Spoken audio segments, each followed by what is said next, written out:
Bismillah, alhamdulillah, hadana li hada wa ma kunna linahtadiya hadana asyhadu an la ilaha illallah wa la syarika lah wa asyhadu anna Muhammadan abduhu wa rasuluh. Allahumma sholli ala Muhammadin wa ala alihi wa sahbihi wa man tabi'ahu ila yaumil qiyamah. Bersyukur pada Allah Subhanahu wa taala, akhirnya kita bisa melaksanakan rencana kita di pengajian di kanan ya, yang biasanya di masjid sekarang dirubah lantaran setelah ini kita melanjutin apa, jadi memang agak spesial gitu. Dan sebelumnya mohon maaf kalau kurang jamuannya ya, jadi kalau ada yang mau ambil kopi teh bisa di depan ya. Terima kasih. Perlu diketahui kenapa kita mengajukan judul ini menjadi dai menggurui, karena keprihatinan kita sendiri di luar sana terjadi penghakiman yang sebenarnya hanya wa ma alaina illa balagul mubin, tapi kemudian dari juga menjadi kodi seperti itu. Nah ini kemudian latar belakang judul ini diantarkan di sore ini seperti itu. Kemudian juga keprihatinan kita dampak dakwah di kalangan masyarakat yang sifatnya sektarian aja, enggak secara massal seluruh rakyat Indonesia umumnya dan khususnya Depok gitu. Berkaitan dengan organisasi kita Dewan Dakwah, maka ini kita kembali lagi merefleksi langkah kita ke depan gitu sebagai organisasi yang berorientasi dakwah. Mungkin materi ini pernah disinggung di daurah atau belum bersyukur. Nah, ini harus diingatkan untuk kita semua dan yang hadir ya. Jadi kalau kita ingat ya, dakwah itu dalam artian mengajak ya, menyeru, memanggil, maka sebatas itu kita harus mengerti apa arti ajakan, apa arti panggilan, apa arti seruan seperti itu. Sehingga seakan-akan bahasa anak muda, santai aja bro, seperti itu ya. Jadi inilah yang kurang dipahami oleh kita ya dalam dunia syiar dan dakwah Islam gitu. Seakan-akan mereka dibujuk rayu untuk masuk ke wilayah kita gitu, bahkan ke pemikiran kita gitu. Padahal dalam berkeluarga suami istri aja nggak bisa memaksakan kehendak satu sama lain, kecuali bermufakat kan, seperti itu. Apalagi orang lain. Yang kemudian Islam mempunyai prinsip la ikraha fiddin, tapi kemudian didampingi oleh hadis Nabi, ad-dinu nasiha gitu kan, agama nasiha lillahi wa kitabihi wa rasuli wa li aimatil muslimin seperti itu. Jadi posisi kita itu harus seperti itu, sehingga wujud umatan wasaton ya, dan sebagai dai yang perekat terwujud itu. Dewan dakwah itu nggak berafiliasi kemana-mana. Sebetulnya itu merupakan credit point buat Dewan dakwah ketimbang Muhammadiyah, Nahdiyah atau yang lain yang sudah punya kira sendiri. Karena itu, tapi ketika memiliki credit point sendiri, memiliki ciri khas sendiri, tapi di dalamnya tidak disambut dengan gerakan-gerakan, dengan model-model yang merupakan ciri khas sendiri. Nah ini yang jadi PR kita semua seperti itu. Dan hari ini ya, kita saya dan yang hadir di sini khususnya diingatkan kembali gitu bahwasanya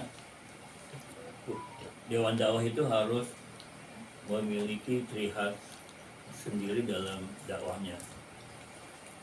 Ada teman saya kaget sekali ketika pondok pesantren At-Taqwa yang dipimpin Ustadz Adian subuhnya kunut, iya, iya kan? Mati kenapa kaget? Jadi yang berpikiran situ orang Muhammadiyah gitu kan, yang mengatakan itu orang Muhammadiyah. Ya, kemudian mereka kaget, fine-fine aja gitu kan.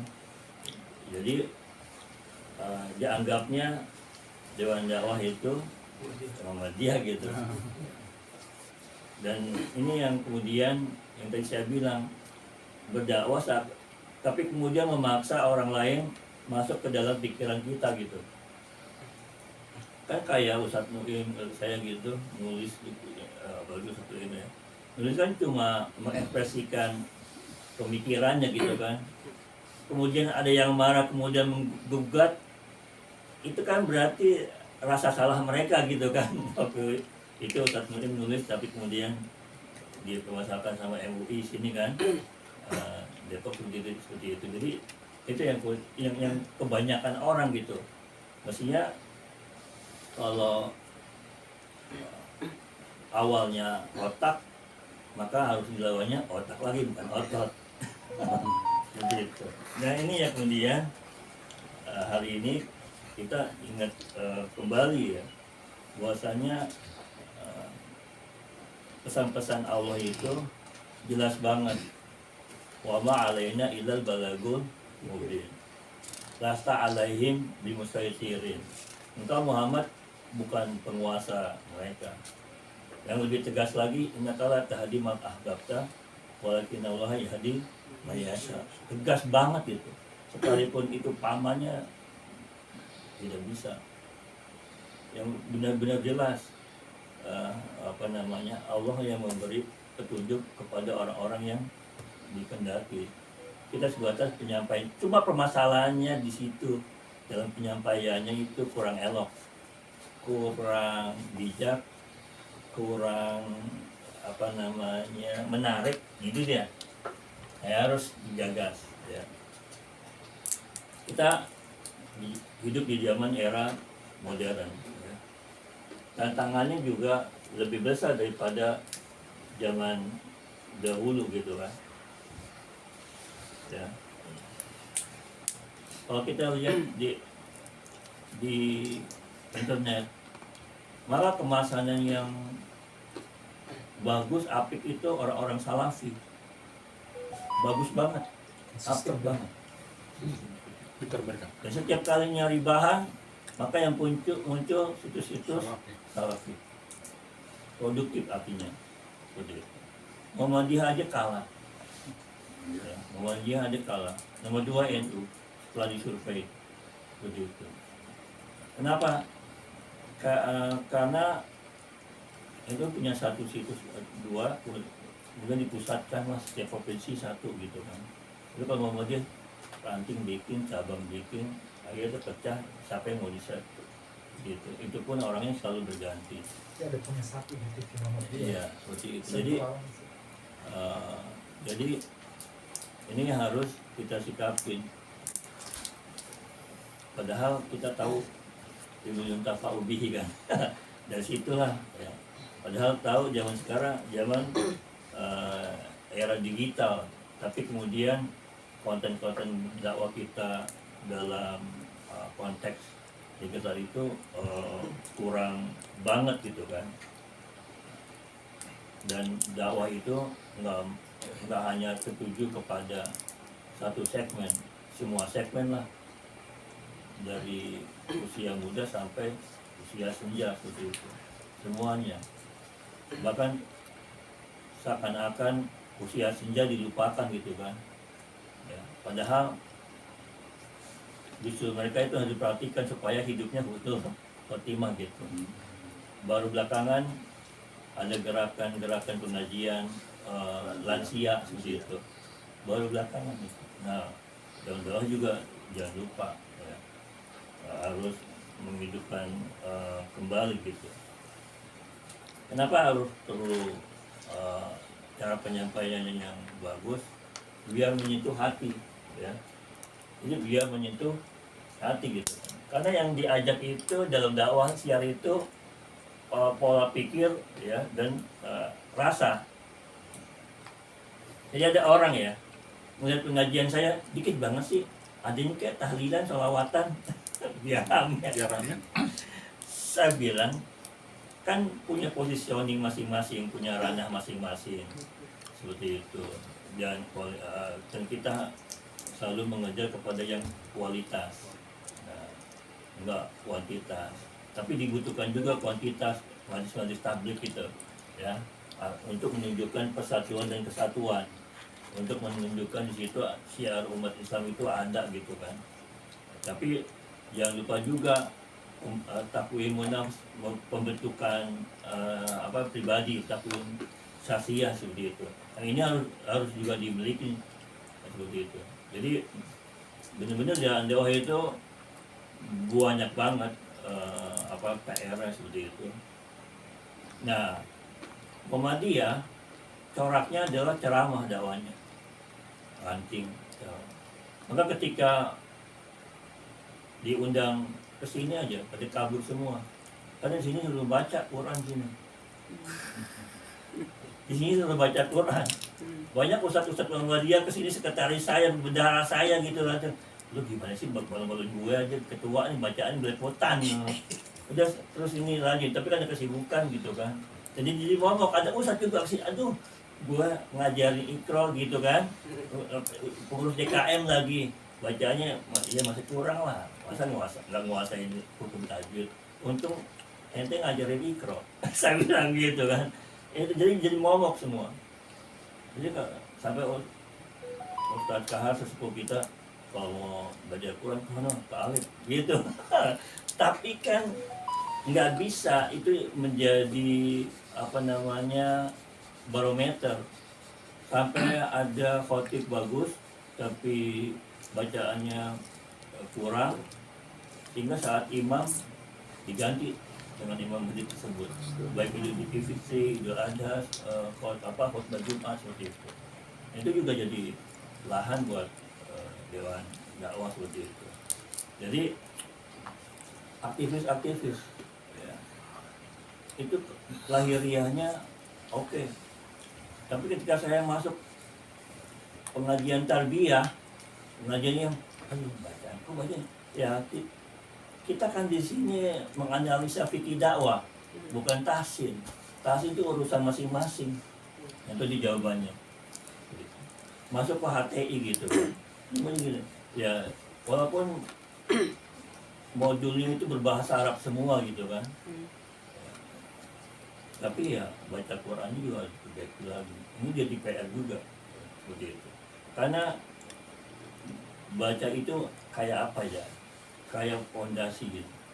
Gimana bisa ngapalin Quran selanjutnya, tadarusan pertama selanjutnya, kalau baca Qurannya. Bahkan ada ustaz nggak dipakai lagi, gara-gara bacaannya nggak bagus padahal. Ya. Kenapa? Karena modal banyak tuh masjid, manggil khotib, manggil imam juga seperti itu. Ini dia. Ya. Jadi agak otokritik kita ya pada kita gitu. Dan juga saya perhatiin ya, orang-orang Muhammadiyah habis sholat bubar gitu, sholatnya bubar gitu.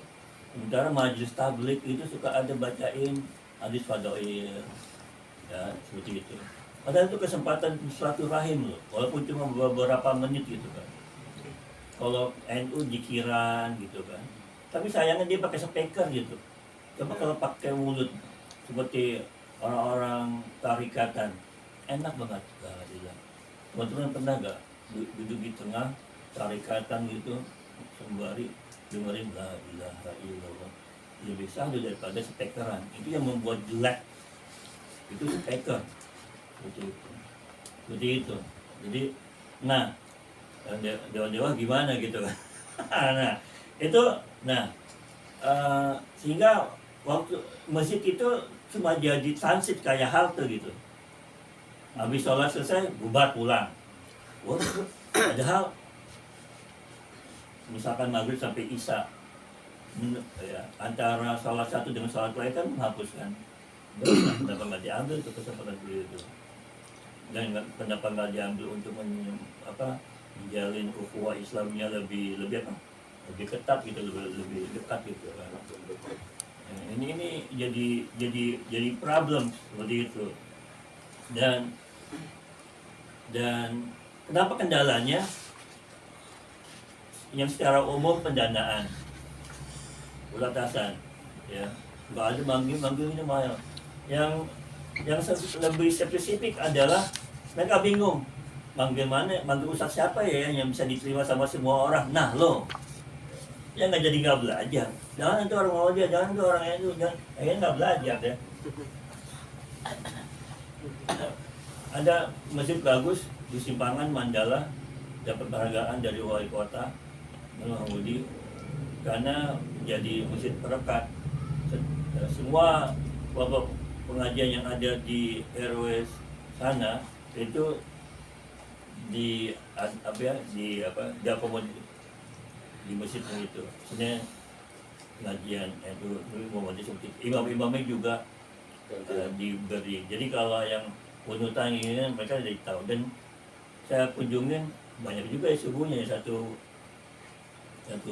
penuh full begitu. Bahkan sebulan sekali, seminggu sekali ada pengajian subuh bawa makanan lagi seperti itu.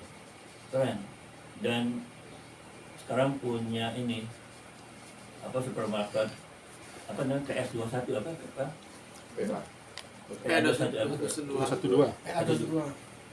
ya. Nah itu dia punya mata, yang lainnya bangkrut gitu Bu. Mandala itu keren habis ya. Akhirnya punya bangunan, punya madrasah juga karena ada persatuan dan leadernya itu nggak orang kantoran, bukan ustadz udah apa, cuma karena leadershipnya bagus. Kalau ada masalah langsung didatengin, ambil duduk bersama, ada apaan sih gitu katanya. Jadi nggak di belakang panggung ramenya. Itu keren habis. Ya udah. Jadi sekarang kalau kita sholat di situ banyak orang ragam. Jenggotan pada saat Muhammadiyah kumpul semua. Dan memiliki jatah untuk jadi imam begitu. Bahkan dari per RT juga diminta begitu. Makanya penting banget ya pendekatan persuasif kayak gitu ya. Itu penting banget itu. Nah, ya ada juga ya. Jadi ini dakwah ini ya. Dakwah dikiranya ngomong terus. Padahal mendengar pun menjadi bagian dakwah. Susah banget jadi pendengar yang baik. Semuanya pada mau ngomong gitu. Gitu. Iya. Ini yang jadi permasalahan. Sampai musyawarah masjid kadang deadlock seperti itu, musyawarah ormas seperti itu. Padahal ya syura bainahum, disuruh sama Allah seperti itu ya. Jadi ini kendala, dan Dewan Dakwah itu harus menjadi pendamping DKM. Banyak DKM yang frustasi gitu, datangin guru yang ngaji cuma segini, gurunya udah jauh, bayar mahal gitu, udah matiin aja deh, bubarin maksudnya. Padahal income mereka kan dari jamaah, kenapa harus takut bangkrut? Kalau bukan perusahaan. Nah, hal-hal kayak gini harus diingat, didampingi Sehingga ada 5 masjid di sini kosong dari pengajian. Bahkan ada salah satu TPA disuruh numpang ke masjid Al-Kausar misalnya saat satu itu. Biar rame itu masjid. Itu repot. Dan banyak juga masjid nggak bisa kerjasama dengan guru-guru TPA dengan TPA sampingnya. Akibatnya masjid kosong. Masalah gimana? Ada pengurus masjid punya TPA. Kalau TPA di masjid dia mikir nanti pembagiannya gimana ya? Ya ampun. Padahal masjid itu udah memfasilitasi aja gitu, sehingga rame dan buat program baru. Kalau mereka ikro ya masjid ngadain bahasa Arabnya kan terjemahannya gitu. Ini menunjukkan nggak bisa kerjasama, sehingga dia pengurus masjid tapi punya pengajian di rumah sendiri.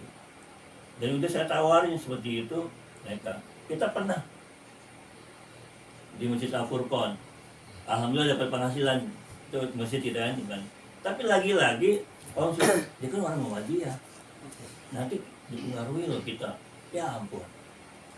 Udah di rumah aja. Sampai sekarang dari 12 nggak punya pengajian.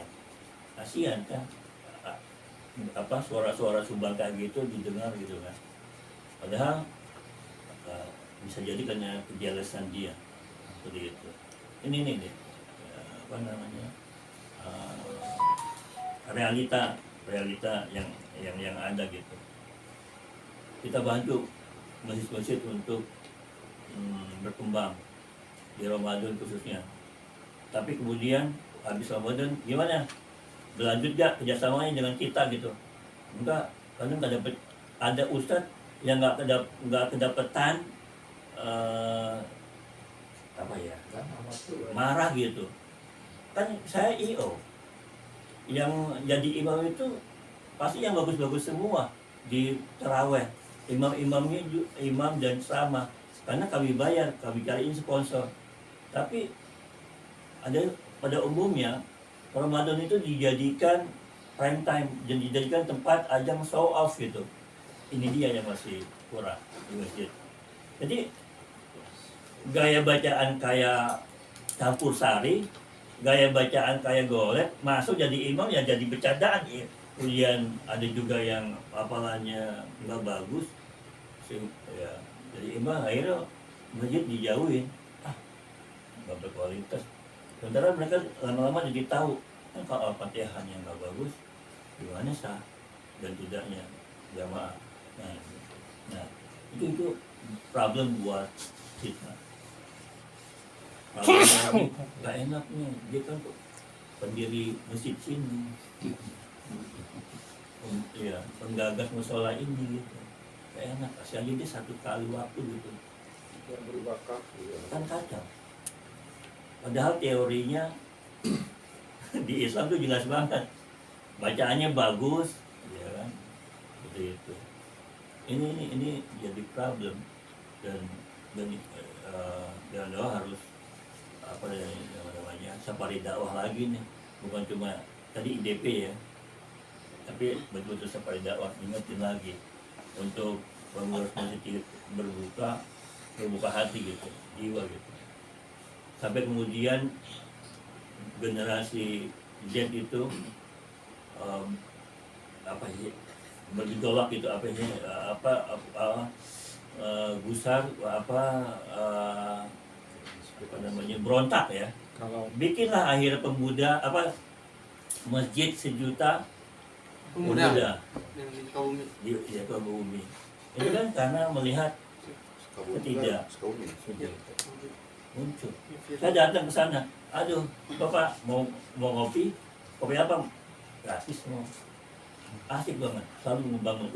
Keren banget, tidur 24 jam. Nggak ditutup. Kunjungin. Itu ya lagi-lagi kita kecolongan kan, sebagai model.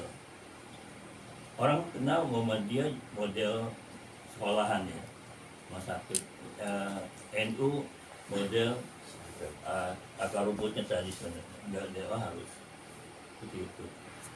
Maka ketika ada Tapi ketuanya dan dia wah, udah deh umat Noah 1 tahun. Nah, kayak gitu. Pengen sih seperti itu. Pengen kayak gitu. Jadi bahkan orang-orang akan mencari jatah imam itu dari Dewan Dakwah semua gitu. Assalamualaikum. Dalam. Ayo masuk. Habis. Alhamdulillah. Jadi kayak gitu. Ini benar-benar tugas banget gitu. Ya.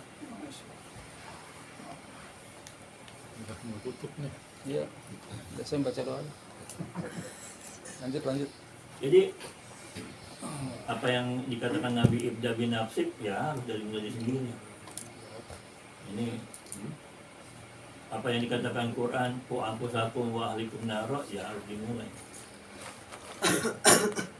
Ada guru ngaji pasti jadi imam, oh gini ya udah. Karena bagi dia itu jadi batu loncatan semuanya. Kenapa nggak berkembang pengajian anak-anak di masjid? Karena jadi batu loncatan. Udah gitu nggak ada apresiasi masjid terhadap guru ngaji. Oh nggak ada. Ini gurunya jadi pengusaha lele pak. Gitu. Oh, ini guru ngajinya aktif online. Guru ngajinya aktif MLM. Udah anaknya dibiarin gitu rame. Saya bilang mau nggak bikin pendaftaran? Nah gitu pendaftaran. Guru-guru mau cetak guru-guru ngaji buat masjid-masjid. Gitu. Siap. Tapi sampai sekarang masjid-masjid itu nggak ada. Karena nggak ada anak muda. Tapi kalau maghrib banyak banget itu anak-anak sholat. Nggak ada yang terurus. Padahal Allah dia bilang wahai saladina, khawatirlah orang-orang taroku ya apabila meninggalkan duriatan di afan generasi yang lemah. Gitu. Ini konteksnya seperti itu. Jadi ya tazkiyatun nafs itu penting banget.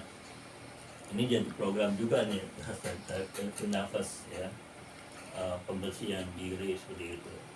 Bagaimana mengelola ego dan emosi, ya. Memotivasi diri sendiri, merefleksi gitu, terus belajar dari kesalahan seperti itu.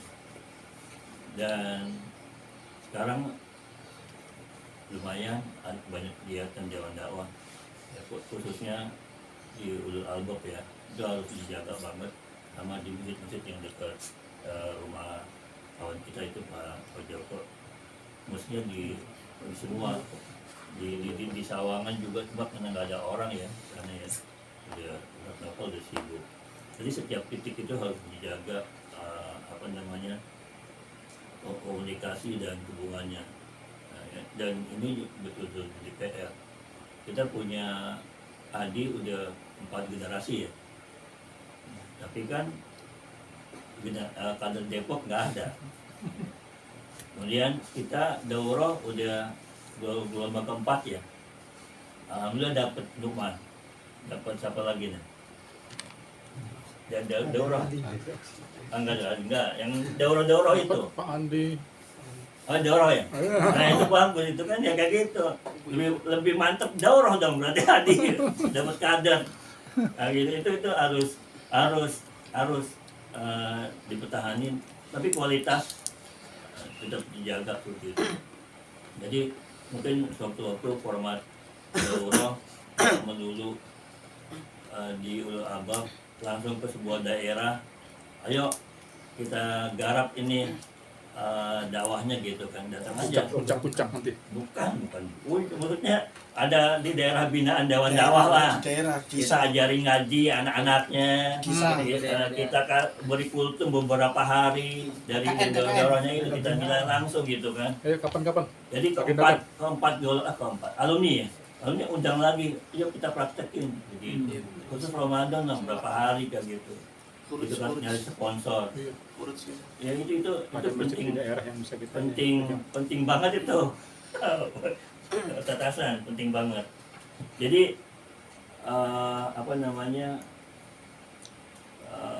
harus dijaga tazkiyatun nafs.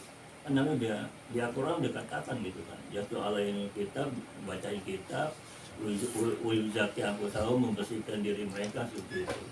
Jadi memang supaya enggak gersang ya dakwah kita, dan ini harus dipertahankan ya, kajian pengurus walaupun datangnya cuma beberapa orang tapi tetap ini yang kemudian endurance-nya itu harus kuat ya, kayak di masjid itu 3-4 orang kita kan tetap berlanjut terus, sementara di luar sana ya cuma dikit, manggil ustadz jauh-jauh, bayar pula, udah bubarin aja. Ya ampun. Padahal pembentukan branding itu lama berproses. Ya, personal branding masjid ataupun apa juga, misalkan ormas kita dakwah lama itu. Makanya ada butuh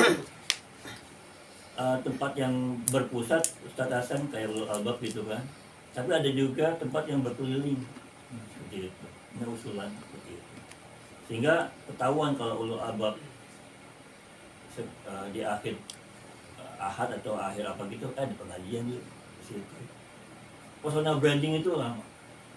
Saya walaupun bisa khotib, bisa ceramah, bisa ngajar bahasa Arab, kan dikenalnya saya guru ngaji. Waktu di Jakarta guru ngaji laptop dia tuh, karena nggak mau pakai laptop kalau ngajar di mata mereka. Guru ngaji betul huruf hijaiyah itu, orang asing juga, dan dipanggil di Pro 2 FM, di wawancara majalah Farah, majalah Sabili gitu, tahun 2000-an sih, sebelum punya TPA Salim, itu orang kantoran. Lah, kok bisa hidup ya, bisa survei cuma guru ngaji. Emang banyak kan nggak bisa ngaji kan, survei 60% umat Islam belum bisa ngaji. Dan saya ke Tira, tahu kan Tira, gedung Kuningan itu yang mengeluarkan Al-Quran pena, yang saya itu, apa targetnya? Cuma 1% penjualannya, udah 1% aja udah. Dari sekian ratus perusahaan percetakan Al-Quran, itu rata-rata 1-2%, gak banyak. Itu udah menguntungkan. Magfirah, Huda, macam, cuma targetnya 1-2%. Saya jalan-jalan kepala. Itu pastilah, apalagi di bulan Ramadan. Nah itu dia. Itu jadi masukan.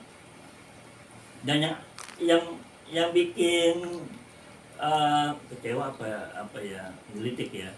Saya di endorse ya. Endorse dong. Apa ya itu bikin ya. Tahu kan Quran Kabil apa? Quran yang pena juga sambil apa sih? Yang terkenal itu dikasih saya. Ya punya China. Astagfirullah. Punya China. Karena bagi dia menguntungkan ini bisnis Al-Quran. Kalau tadi kan Qurannya itu ada tuh yang Magfirah, itu yang dikira. Yang satu lagi Quran Sambil apa ada yang pakai pena. Ya, ada saya Qurani itu, yang pakai tas itu 700 ribuan. Ya, 900-an gitu. Yang punya Noni. Saya bilang, Ustaz, apa kabar Ustaz? Bagi cuma pakai gedung doang sini. Saya garuk kepala saya. Udah, apa buat karena mereka punya modal ya. Dan saya dikenalin juga di TikTok. Yang punya apa namanya VCD Sambil dan Dodi, benar kan? Tadi saya kasih. Ya ini India Kristen juga gitu. Tabloid Hidayah punya juga dia gitu. Pokoknya yang laku diambil sama pebisnis. Gitu. Udah. Semuanya memang digarap. Jadi ya kita jadi tetap konsumen, bukan produsen. Bagi dia sah-sah aja, karena bagi dia itu ada bisnis dakwah dan dakwah bisnis. Jadi sah-sah aja.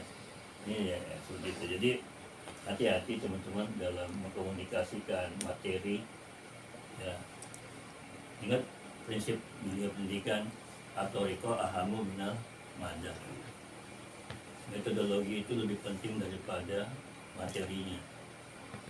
Dan ingat juga pesan Ali bin Abi Thalib, unzu maqala wala tanzu manqala.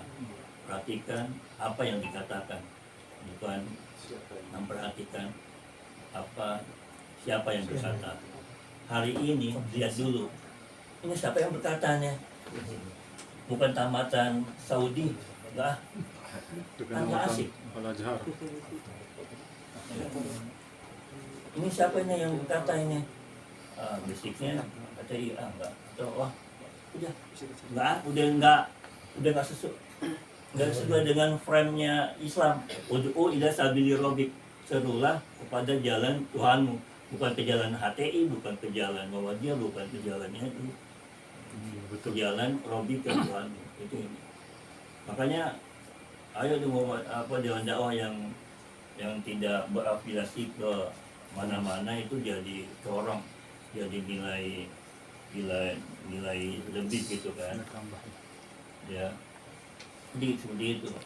Di Islam itu ada qaulan ma'rufan, ada qaulan sadidan, ada qaulan layinan, ada qaulan maisuran, macam-macam, pilih. Ya, seperti itu. Jadi di bahasa ternyata kita lemah banget ya, di bahasa.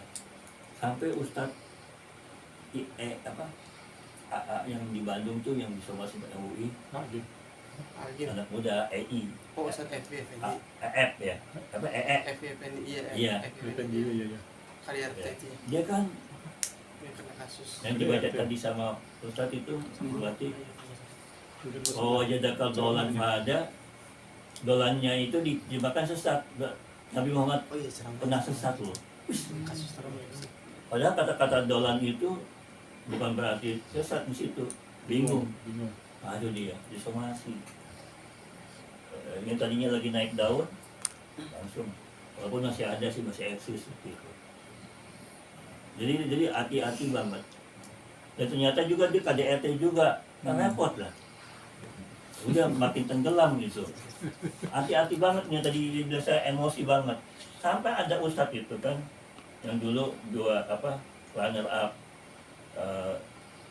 dai cilik ya kan, di panggung fitting karena speakernya mic-nya mati, marah gitu. Down juga kan. Oh iya, dulu siapa namanya? Hati-hati banget. Yang marah juga warna mic-nya. Ini hati-hati bersikapnya banget. Jadi kalau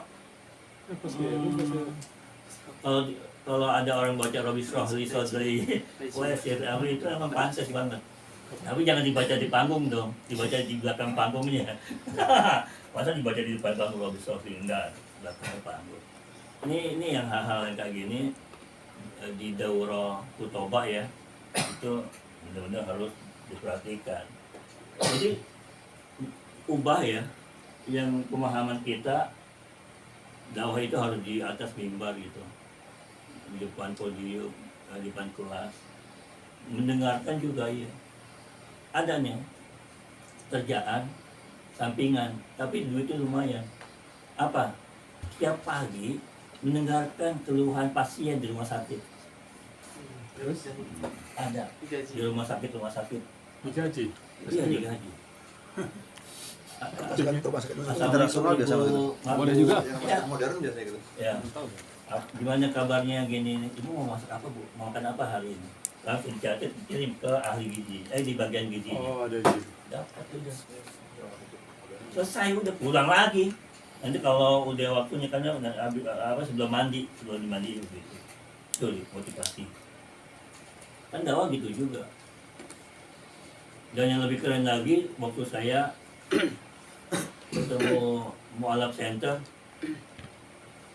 gimana? Kok nggak ada guru yang bisa bahasa Inggris? Iya nih, kan banyak asing. Orang asing itu ratusan ya di Jakarta. Karena nikah dengan perempuan sini, Jadi jadi mu'alaf. mu'alaf gitu. Cuman di Sunda Kelapa juga banyak bareng-bareng yang menjembatani dia. Kendalanya apa? Bahasa asing. Padahal saya dari situ survive-nya itu. Aja alif-alifan orang-orang bule. Awalnya dulu ya. Dan tau gak, ini keren banget nih. Di luar dugaan, nggak pernah ditanya sama siapa anak-anak Indonesia. Contoh, waktu saya ngajarin sholat duha, ayo ini kita sholat dulu ke masjid dulu, gitu doa gitu. Ini yang benar gitu. Terus apa sholat duha itu, saya kan waktu itu ya nggak koreksi lagi, ya, ada hadisnya. Ini untuk properti kita nih, wealthy kita ini, makmuran kita, zakat kita gitu kan. Oh ya, kata anak itu, ngapain kita sholat kalau kita udah kaya Ustaz? Emang orang kaya semua yang saya ajarin. Ngapain sholat duha diajarin? Gitu kan. Anak-anak asing, pertanyaannya kayak gitu. Kalau gitu, ayo kita wudhu, gitu kan. Kita wudhu nih. Kenapa nggak langsung kepala sih? Habis muka tangan, nggak efektif. Nah lo, habis, wis, apa? Begitu kan kita. Zaman sekarang, kenapa sih nggak dibolehin gambar itu nabi-nabi? Kalau Ustaz melihat kalau reality itu dakwanya ini, ya. Itu kan suara-suara kemudian itu bisa digambarin, jadi reality ya. Misalnya, wah itu betul-betul harus menjawab dengan logika juga. Nah itu yang nggak ada di murid-murid di Indonesia. Ini jadi tantangan. Saya belajar bahasa, salah nyebutinnya ini. Nanti kalau penting kayak gini, pronunciasinya lari ke sini. Kayak gitu mereka ngajarin, kayak salah ngucap. Kayak gitu ini ya, jadi seperti tidak. Tapi itu menjadi peluang lagi. Bahkan waktu saya ngajar di kantor, kayak gini nih. Kenapa orang-orang semuanya mau di atas mimbar semua? Di atas mimbar disuruh buka surat ini, ayat ini. Saya nggak bisa baca Quran. Buat apa nih? Udah mendingan baca Quran dulu. Itu banyak banget orang kantoran itu butuh, makanya dakwah bikin proposal, ajuin semua, bikin program yang cepat bisa laku. Saya kan udah ngalamin seperti itu. Beneran, jangan minder. Pokoknya kan buru-buru ngaji itu ketika tiba ke kantor, ngeliatan gedung megahnya gitu ya, jadi minder. Cantik-cantik, ganteng-ganteng. Kuat, mereka butuh kita ajarin ngaji gitu. Ya udah. Itu penting banget. Jadi bukan di atas mimbar, bahkan itu yang jadi kena sama kita, jadi kayak soulmate. Karena langsung. Jadi kalau di atas mimbar, kalau kata orang apa sih, duduk datang dompet apa gimana, selesai udah. Dia 4 ke 3. Oh udah selesai. Kalau situ Duduk datang. habis ngaji kita ngopi-ngopi dulu ya, kan ternyata banyak pertanyaan. Itu penting banget, dan orang harus bisa. Dan makanya seni mendengarkan itu harus.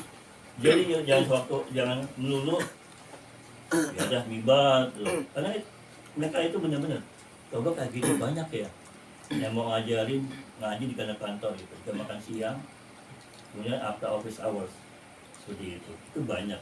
Dan kemudian akhirnya siapa yang menggarap Ustaz Fatihah kan dengan sahabat Qur'annya, Ustaz yang lain juga. Padahal itu saya duluan 2000-an sampai dipanggil nggak ada ya, single fighter saya cabutan gurunya. Ini harus digarap begitu. Jadi memang harus waktu-waktu kita jadi pendengar. Dan coba kita lihat bagaimana Nabi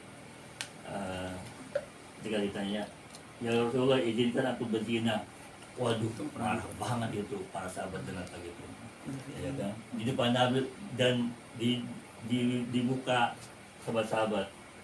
Tapi coba bilang, kamu rela kalau ibumu yang dizinai orang itu? Cuma gitu doang? Enggak. Akhirnya ya udah. Akhirnya kalau gitu aku juga nggak rela. Cuma jangan doang. Seperti itu. Itu yang dan menurut buku psikologi, jadi pendengar itu lebih berat daripada pembicara. Dan salah satu orang disukai karena mau jadi pendengar. Oke, itu aja teman-teman.